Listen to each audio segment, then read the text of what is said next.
Somewhere around hour 30, something shifts. Not tired in the way you know tired. Not the 11 p.m. heaviness that lifts with sleep. Something else. The edges of things go soft. You read the same sentence twice. You walk into a room and forget mid-step why you came. And underneath the fog, something strange. You don't feel that bad. You feel almost fine. Alert, even in a slightly wired, not quite right way. Your body is lying to you. Not metaphorically. Your stress system has triggered an emergency override. And what it's doing to your brain right now, the actual sequence of changes, is not what you think exhaustion looks like. What is actually happening inside your brain when you haven't slept for 48 hours? The research is precise on this. After 24 hours without sleep, your performance on mental tasks drops to the level of someone who is legally drunk. Your reaction time, your judgment, your ability to think clearly, all running at the same level as someone who cannot legally drive. Most people who reach this state think they are only slightly off.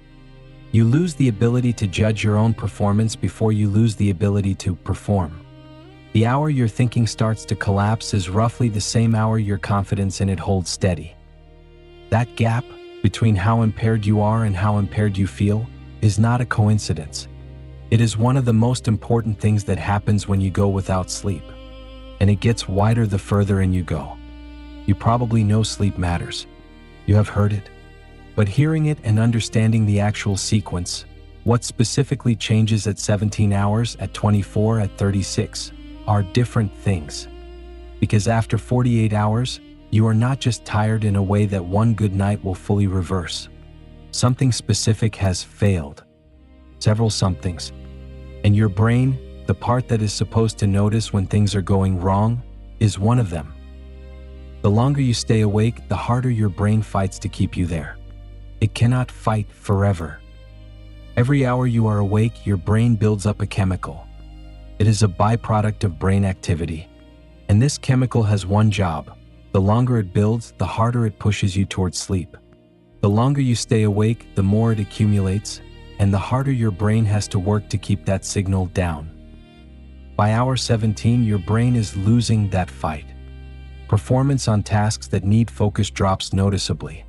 Not dramatically, subtly enough that you still believe you are operating normally. This is when the tiredness first becomes noticeable, not as sleepiness exactly, but as friction. Small errors, slower thinking. The sentence you have to reread. Caffeine works at this stage because it blocks that signal, but it does not clear the chemical. The buildup continues underneath. By hour 24, that chemical has been stacking up for a full day.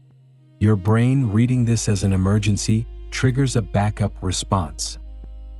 Your body does not know the difference between missing sleep and being under threat. It responds to both the same way. Your body releases a stress hormone. Not the normal morning dose that gets you out of bed. A sustained release, an emergency signal. Your body is treating the sleeplessness as a physical threat. The same system that fires when you are in danger. This stress hormone does produce a kind of alertness. This is why people who have been awake for 24 hours sometimes feel a second wind.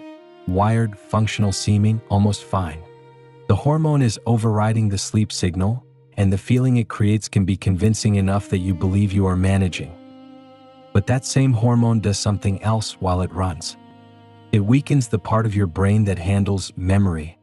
The region that turns your daily experiences into stored memories, the nightly process your brain depends on. Under a sustained stress response, that process degrades. You can still take in what is happening around you. But whether any of it actually sticks, that becomes unreliable. And the sleep you are not getting is exactly when that process was supposed to run. The part of your brain that catches your mistakes is the first to go. That is not a coincidence. At hour 24 and beyond, brain scans show something specific. Activity in your decision-making center drops measurably. This is the part that handles judgment, impulse control, and risk assessment, and this part matters. It also monitors your own performance. It is the region that notices when you are making errors. When something you just said does not hold together. When you go without sleep, that region starts going offline. Not completely. Not in a way you would immediately notice.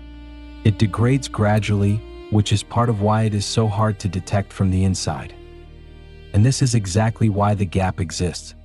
The same part that would catch your errors is the one that is failing. You do not notice that you are not noticing.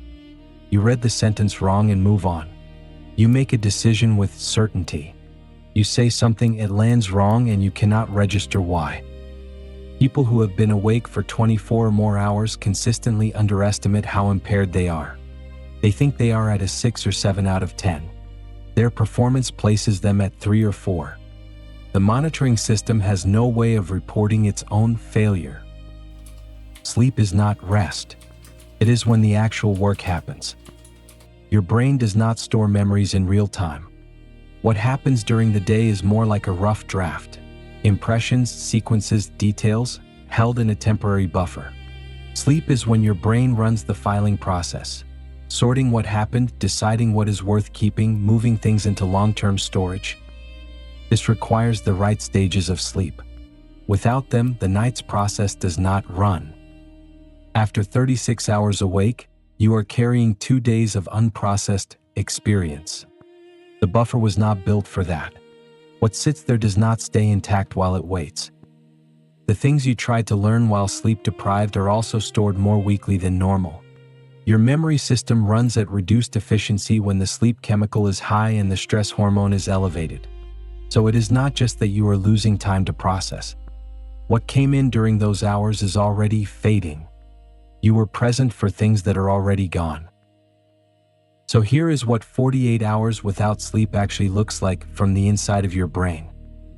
That sleep chemical has been building since hour 1. By now, your brain has been fighting it for 2 full days. A stress hormone triggered an emergency override that kept you functional seeming while quietly weakening your memory. Your decision-making center has been running well below capacity, which means the part that would notice something is wrong is one of the things that is wrong. And 2 days of experience are sitting in a temporary buffer, unprocessed, already losing detail. You do not feel like a person whose brain is significantly impaired. That is the last thing the system takes from you, the ability to accurately see what it is doing. The monitoring part goes first. What remains is the feeling of being mostly fine. The 48 hours that felt like pushing through. They were not neutral time you recover from with one good night's sleep. Something happened in there. So the next time you are on hour 36, feeling wired, almost fine, convinced you are managing, that you just need 1 more hour, that sleep can wait. This is what is happening. Your stress hormone is holding the sleep signal down. Your decision-making center is running well below its normal capacity. The part that would flag your errors is the same one that cannot catch its own decline.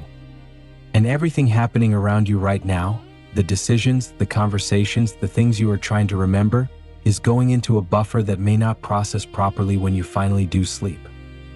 You are not pushing through. You are borrowing from a system that does not do extensions. It does not cancel the debt when you rest. It collects it the next time your brain is asked to do something that requires it to be whole. Your brain doesn't malfunction when you don't sleep. It prioritizes. It shuts down what it considers optional, creativity, judgment, emotional control, and keeps what it considers essential. The problem is it's running survival logic in a world that no longer requires it. You're not weak when you fall apart after 48 hours without sleep. You're just human running ancient software in a modern world.